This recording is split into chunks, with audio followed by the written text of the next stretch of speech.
Hi friends, എല്ലാവർക്കും പൊടീസ് വേൾഡിലേക്ക് സ്വാഗതം. ഇന്ന് നല്ലൊരു തനി നാടൻ നെയ്യപ്പത്തിൻ്റെ റെസിപ്പി ആയിട്ടാണ് ഞാൻ വന്നിട്ടുള്ളത്. നമ്മൾ ട്രഡീഷണൽ രീതിയിൽ എങ്ങനെയാണോ നെയ്യപ്പം തയ്യാറാക്കുന്നത് ആ ഒരു രീതിയിലാണ് തയ്യാറാക്കി എടുത്തിട്ടുള്ളത്. ഞാനിതിലേക്ക് സോഡാപ്പൊടി ഒന്നും ചേർക്കുന്നില്ല. പുറമേ നല്ല ക്രിസ്പി ആയിട്ടും ഉള്ളിൽ നല്ല സോഫ്റ്റ് ആയിട്ടുള്ള നെയ്യപ്പത്തിൻ്റെ റെസിപ്പിയാണിത്. അപ്പോൾ നെയ്യപ്പം ഇതുവരെ തയ്യാറാക്കിയിട്ട് ശരിയായിട്ടില്ലാത്തവരൊക്കെ ഈ ഒരു രീതിയിലൊന്ന് ചെയ്ത് നോക്കൂ കേട്ടോ. അപ്പോൾ നമുക്കിതെങ്ങനെ തയ്യാറാക്കുന്നതെന്ന് നോക്കാം. നെയ്യപ്പം തയ്യാറാക്കി എടുക്കുന്നതിനായിട്ട് ഞാനിവിടെ 1.5 കപ്പ് അളവിലാണ് പച്ചരി എടുത്തിട്ടുള്ളത്. അത് നല്ല വൃത്തിയായിട്ട് കഴുകിയതിന് ശേഷം ഓവർനൈറ്റ് സോക്ക് ചെയ്യാൻ വെച്ചിട്ടുണ്ടായിരുന്നു. അതിനുശേഷം ആ ഒരു വെള്ളമൊക്കെ ഒന്ന് മാറ്റിയിട്ട് ഊറ്റിയെടുത്ത് വെച്ചിട്ടുള്ള പച്ചരിയാണിത് കേട്ടോ. അപ്പോൾ നിങ്ങൾക്ക് ഓവർനൈറ്റ് സോക്ക് ചെയ്യാൻ പറ്റിയിട്ടില്ലെന്നുണ്ടെങ്കിൽ കുറഞ്ഞതൊരു 5 മണിക്കൂറെങ്കിലും സോക്ക് ചെയ്യാൻ വേണ്ടിയിട്ട് വെക്കുക. അതിനുശേഷം നന്നായിട്ട് ഊറ്റിയിട്ട് എടുക്കുക കേട്ടോ. ഒട്ടും തന്നെ വെള്ളം നനവില്ലാത്ത രീതിയിൽ ഊറ്റിയിട്ട് എടുക്കുക കേട്ടോ. അടുത്തതായിട്ട് നെയ്യപ്പത്തിലേക്ക് ആവശ്യമായിട്ടുള്ള ശർക്കരയൊന്ന് ഉരുക്കിയിട്ടെടുക്കാം. അതിനായിട്ട് ഞാനിവിടെ 1 കപ്പ് ശർക്കരയാണ് എടുത്തിട്ടുള്ളത്. അത് നന്നായിട്ട് ചീകി എടുത്തിട്ടുള്ള ശർക്കരയാണ്. ഇനി നമുക്കിതിലേക്ക് 1/2 കപ്പ് അളവിൽ വെള്ളവും കൂടി ഒഴിച്ചിട്ട് ഇത് നമുക്കൊന്ന് ഉരുക്കിയിട്ടെടുക്കാം. അപ്പോൾ ഇതാ ശർക്കര പാനിയൊക്കെ ഇവിടെ റെഡിയായി വന്നിട്ടുണ്ട്. ഇനി നമുക്ക് ഫ്ലെയിം ഓഫ് ചെയ്തിട്ട് ഇതൊന്ന് അരിച്ചെടുത്ത് മാറ്റി വെക്കാം. ഇതിൻ്റെ ചൂടൊന്ന് മാറി വരുന്നിടം വരെ ഒന്ന് വെയിറ്റ് ചെയ്യുകയും കൂടി വേണം. അടുത്തതായിട്ട് നമുക്ക് ഡ്രെയിൻ ചെയ്ത് വെച്ചിട്ടുണ്ടായിരുന്ന ആ ഒരു പച്ചരി ഒന്ന് അരച്ചിട്ടെടുക്കാം. അതിനായിട്ട് മിക്സിയുടെ വലിയ ജാറിലേക്ക് ഞാൻ ഈ ഒരു അരി ഒന്ന് ചേർത്ത് കൊടുക്കുകയാണ്. ശേഷം നമുക്കിതിലേക്ക് ശർക്കരപ്പാനി കൂടി ചേർത്ത് കൊടുക്കാം. ശർക്കരപ്പാനി നല്ലതുപോലെ തണുത്ത് വരണം കേട്ടോ. നല്ല റൂം ടെമ്പറേച്ചറിലായി വന്നതിന് ശേഷം മാത്രമേ ഇതിലേക്ക് ഒഴിച്ചു കൊടുക്കാൻ പാടുള്ളൂ കേട്ടോ. അപ്പോൾ അത് ഞാൻ ഒഴിച്ചു കൊടുത്തിട്ടുണ്ട്. ഇനി നമുക്കിതിലേക്ക് 2 ടേബിൾ സ്പൂൺ അളവിൽ മൈദ കൂടി ചേർത്ത് കൊടുക്കാം. ഇപ്പോൾ മൈദയ്ക്ക് പകരം ഗോതമ്പ് പൊടി വേണമെങ്കിലും ചേർത്ത് കൊടുക്കാം കേട്ടോ. അതിനുശേഷം നമുക്കിതിലേക്ക് മധുരം ഒന്ന് ബാലൻസ് ചെയ്യാൻ വേണ്ടിയിട്ട് ഒരു നുള്ള അളവിൽ ഉപ്പ് കൂടി ചേർത്ത് കൊടുക്കാം. പിന്നീട് നമുക്കിതിലേക്ക് 1/2 ടീസ്പൂൺ അളവിൽ ഏലക്കാപ്പൊടി കൂടി ചേർത്ത് കൊടുക്കാം. ഒരു സ്മെല്ലിന് വേണ്ടിയിട്ടാണ് ഏലക്കാപ്പൊടി ചേർത്ത് കൊടുക്കുന്നത്. ഇനി നമുക്കിതൊന്ന് അരച്ചിട്ടെടുക്കാം. നല്ല ഫൈനാക്കി അരയ്ക്കേണ്ട ആവശ്യമില്ല. ചെറിയ തരികളോട് കൂടിയിട്ട് അരച്ചിട്ടെടുക്കുക. വലിയ തരി ആവരുത് കേട്ടോ. നമ്മൾ കൈ വെച്ചിട്ട് പിടിച്ച് നോക്കുമ്പോൾ ചെറിയ തരി കണക്ക് നമുക്ക് തോന്നും. അത്രയും വരെ ഒന്ന് അരച്ചിട്ടെടുത്തിട്ട് വരാം കേട്ടോ. അപ്പോൾ ഇതാ നമ്മുടെ അരിയൊക്കെ ഞാനൊന്ന് അരച്ചെടുത്തിട്ട് വന്നിട്ടുണ്ട്. ഇതാ ഈ ഒരു രീതിക്കാണ് ഇരിക്കേണ്ടത്. നമ്മൾ കൈ വെച്ചിട്ട് ഇങ്ങനെ പിടിക്കുമ്പോൾ ചെറിയൊരു തരി കണക്ക് വരും. അത്രയും മതി നമ്മൾ അരയ്ക്കുന്നത്. ഇനി നമുക്കൊരു ബൗളിലേക്ക് ഇതങ്ങ് മാറ്റി വെക്കാം. നെയ്യപ്പത്തിൻ്റെ മാവ് ഇപ്പോൾ ദാ ഈ ഒരു കൺസിസ്റ്റൻസിയിലാണ് ഇരിക്കുന്നത്. ഇനി നമ്മളിത് റെസ്റ്റ് ചെയ്യാൻ വേണ്ടിയിട്ട് വെക്കണം. ഒരു 7-8 മണിക്കൂറെങ്കിലും റെസ്റ്റ് ചെയ്യാൻ വേണ്ടിയിട്ട് വെക്കണം. അത്രയും സമയം നിങ്ങളുടെ കയ്യിലില്ല എന്നുണ്ടെങ്കിൽ മാത്രം സോഡാപ്പൊടി ചേർത്ത് കൊടുക്കുക കേട്ടോ. ഞാനിവിടെ അതൊന്നും ചേർത്ത് കൊടുക്കുന്നില്ല. ഒരു 7-8 മണിക്കൂർ നമുക്കൊന്ന് റെസ്റ്റ് ചെയ്യാൻ വേണ്ടിയിട്ട് വെക്കാം. അത് കഴിയുമ്പോഴത്തേക്ക് ഇത് കുറച്ചുകൂടി ഒന്ന് തിക്കാവും. അന്നേരം ആവശ്യമെങ്കിൽ നമുക്ക് വെള്ളം ഒഴിച്ചിട്ട് കൊടുക്കാം കേട്ടോ. ഇപ്പം നമുക്കിതൊന്ന് അടച്ച് വെക്കാം.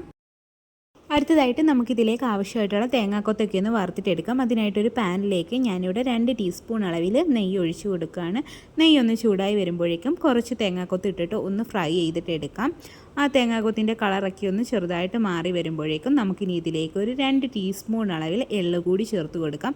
എന്നിട്ട് അതും ഒന്ന് ഫ്രൈ ചെയ്തിട്ടെടുക്കാം. അപ്പോൾ ഇതാ നമ്മുടെ തേങ്ങാക്കൊത്തും എള്ളൊക്കെ ഇവിടെ റെഡി ആയിട്ടുണ്ട്. ഇനി ഇതിൻ്റെ ഒരു ചൂട് മാറാൻ വേണ്ടിയിട്ട് നമുക്കൊന്ന് മാറ്റി വെക്കാം. അപ്പോൾ ഇതാ നമ്മുടെ നെയ്യപ്പത്തിൻ്റെ മാവ് നമ്മൾ റെസ്റ്റ് ചെയ്യാൻ വെച്ചിട്ട് ഏകദേശം ഒരു 7 മണിക്കൂറൊക്കെ ആയിട്ടുണ്ട്. ഈ സമയത്ത് നമുക്കിതിലേക്ക് നമ്മൾ നേരത്തെ റെഡിയാക്കി വെച്ചിട്ടുണ്ടായിരുന്ന ആ തേങ്ങാക്കൊത്തും എള്ളും കൂടി വറുത്തത് ചേർത്ത് കൊടുക്കാം.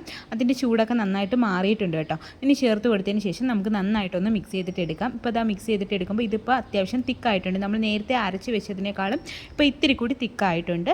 ഈ സമയത്ത് നമുക്കിതിലേക്ക് കുറച്ച് വെള്ളവും കൂടി ചേർത്ത് കൊടുക്കാം. ഞാനിവിടെ ഒരു 2 ടേബിൾ സ്പൂൺ അളവിലാണ് വെള്ളം ചേർത്ത് കൊടുക്കുന്നത്. അപ്പോൾ ഓരോരുത്തർക്കും കിട്ടുന്ന പച്ചരിക്ക് അനുസരിച്ചിട്ടിരിക്കും വെള്ളത്തിൻ്റെ അളവ് കേട്ടോ. അപ്പോൾ അത് നോക്കിയിട്ട് വേണം ഒഴിച്ചു കൊടുക്കാൻ. ഒറ്റയടിക്ക് ഒഴിച്ചു കൊടുക്കരുത്. ആദ്യം കുറച്ച് ഒഴിച്ചു കൊടുത്തിട്ട് ഒന്ന് മിക്സ് ചെയ്തിട്ട് നോക്കുക. അപ്പോൾ ഇതാ നെയ്യപ്പത്തിൻ്റെ ബാറ്റർ ഇവിടെ റെഡി ആയിട്ടുണ്ട്. ഇതാ ഈ ഒരു കൺസിസ്റ്റൻസിയിലാണ് നമ്മുടെ മാവ് ഇരിക്കേണ്ടതുള്ളത്. കുറച്ചൊരു ഒഴുകുന്ന ഒരു കൺസിസ്റ്റൻസി. വെള്ളം കൂടിയും പോകരുത്, കുറഞ്ഞും പോകരുത്. രണ്ടായാലും നമ്മുടെ നെയ്യപ്പം ശരിയായിട്ട് കിട്ടത്തില്ല. അപ്പോൾ ഈ ഒരു കൺസിസ്റ്റൻസിയിലാക്കിയിട്ട് എടുക്കുക. ഇനി നമുക്ക് നെയ്യപ്പം തയ്യാറാക്കി തുടങ്ങാം. നെയ്യപ്പം തയ്യാറാക്കി എടുക്കുന്നതിനായിട്ട് ഞാനിവിടെ വെളിച്ചെണ്ണയാണ് എടുത്തിട്ടുള്ളത്. ഒരു ചീനച്ചട്ടിക്കകത്ത് വെളിച്ചെണ്ണ എടുത്ത് വെച്ചിട്ടുണ്ട്. അത് നന്നായിട്ട് ചൂടായി വരണം. എണ്ണയുടെ ചൂടും ഈ ഒരു നെയ്യപ്പം തയ്യാറാക്കുന്നതിനകത്ത് പ്രധാനമാണ് കേട്ടോ. എണ്ണയുടെ ചൂട് പ്രശ്നമായി കഴിഞ്ഞ് കഴിഞ്ഞാൽ നമ്മുടെ നെയ്യപ്പം റെഡിയായിട്ട് കിട്ടത്തില്ല. അപ്പോൾ എണ്ണ നന്നായിട്ട് ചൂടായി വരണം. അതുവരെ നമുക്കൊന്ന് വെയിറ്റ് ചെയ്യാം.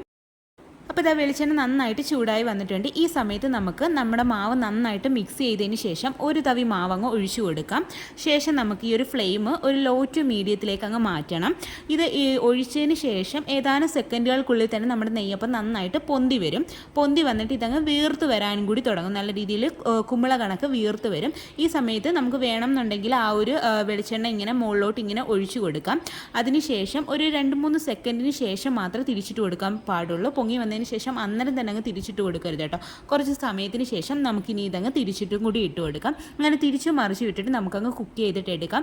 ഒരുപാട് നേരം ഇട്ട് കുക്ക് ചെയ്യരുത്, ഹൈ ഫ്ലെയിമിലൊന്നും വെച്ച് കളയരുത്. ഹൈ ഫ്ലെയിമിൽ വെച്ച് കഴിഞ്ഞാൽ നമ്മുടെ നെയ്യപ്പത്തിൻ്റെ കളർ പെട്ടെന്ന് മാറും, ഉൾഭാഗം വേഗില്ല. അതുമാത്രമല്ല ഒരുപാട് സമയം നമ്മളിട്ട് കുക്ക് ചെയ്യുകയാണെന്നുണ്ടെങ്കിൽ അകത്തുള്ള ആ ഒരു സോഫ്റ്റ്നെസ് അങ്ങ് പോവുകയും ചെയ്യും. എന്നിട്ട് തിരിച്ചും മറിച്ച് വിട്ടിട്ട് നല്ലൊരു ഗോൾഡൻ ബ്രൗൺ ആകുമ്പോഴത്തേക്ക് നമുക്ക് കോരിയെടുക്കാവുന്നതാണ് കേട്ടോ. എണ്ണയുടെ ചൂട് എപ്പോഴും ശ്രദ്ധിക്കുക കേട്ടോ. അപ്പോൾ ഇതാ നമ്മുടെ നെയ്യപ്പം ഇവിടെ റെഡിയായി കിട്ടിയിട്ടുണ്ട്. നല്ല പെർഫെക്റ്റ് ആയിട്ടുള്ള നെയ്യപ്പമാണ്, മധുരമൊക്കെ നല്ല കറക്റ്റ് ആയിട്ടുള്ള നെയ്യപ്പമാണ് കേട്ടോ.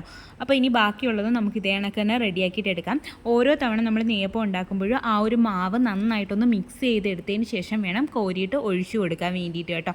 അതുപോലെ തന്നെ നമ്മൾ ഈ മാവ് കോരി ഒഴിക്കുമ്പോൾ ഒരു മീഡിയം ഫ്ലെയിമിലോട്ട് വെച്ച് കൊടുക്കുക. അതിനുശേഷം ലോ ടു മീഡിയത്തിൻ്റെ ഇടയിൽ വെച്ചിട്ട് കുക്ക് ചെയ്തിട്ട് എടുക്കുക. അപ്പോൾ നല്ല പെർഫെക്റ്റ് ആയിട്ട് നമുക്ക് നെയ്യപ്പം കിട്ടുന്നതായിരിക്കും കേട്ടോ. അപ്പോൾ ഇതാ നമ്മുടെ നെയ്യപ്പം എല്ലാം ഞാനിവിടെ റെഡി ആക്കിയിട്ടുണ്ട്. എനിക്ക് ഈ ഒരു അളവിൽ ഒരു 9 നെയ്യപ്പമാണ് കിട്ടിയിട്ടുള്ളത്. അപ്പോൾ എല്ലാവരും ഒന്ന് ട്രൈ ചെയ്ത് നോക്കുക. ഈ ഒരു രീതിയിൽ ചെയ്യുകയാണെന്നുണ്ടെങ്കിൽ ഒരിക്കലും നിങ്ങൾ ഫ്ലോപ്പായിട്ട് പോകത്തില്ല. ഈ ഒരു എണ്ണയുടെ ചൂടും നെയ്യപ്പത്തിൻ്റെ ബാറ്ററിൻ്റെ ആ ഒരു കൺസിസ്റ്റൻസിയൊക്കെ കറക്റ്റ് ആക്കിയാൽ തന്നെ നിങ്ങൾക്ക് പെർഫെക്റ്റ് ആയിട്ടുള്ള നെയ്യപ്പം കിട്ടുന്നതാണ്. അപ്പോൾ എല്ലാവരും ഒന്ന് ട്രൈ ചെയ്ത് നോക്കുക. വീഡിയോ ഇഷ്ടമായിട്ടുണ്ടെങ്കിൽ ഒന്ന് ലൈക്ക് ചെയ്യണേ. ആദ്യമായിട്ട് ചാനൽ കാണുന്ന കൂട്ടുകാരൊക്കെ ഉണ്ടെങ്കിൽ പ്ലീസ് ഒന്ന് സബ്സ്ക്രൈബ് ചെയ്ത് സപ്പോർട്ടും കൂടി ചെയ്യണേ. പുറമേ നല്ല ക്രിസ്പി ആയിട്ടും അകത്ത് നല്ല സോഫ്റ്റ് ആയിട്ടുള്ള നെയ്യപ്പത്തിൻ്റെ റെസിപ്പിയാണിത്. അപ്പോൾ വീണ്ടും നല്ലൊരു വീഡിയോ ആയിട്ട് വരാം. Thanks for watching.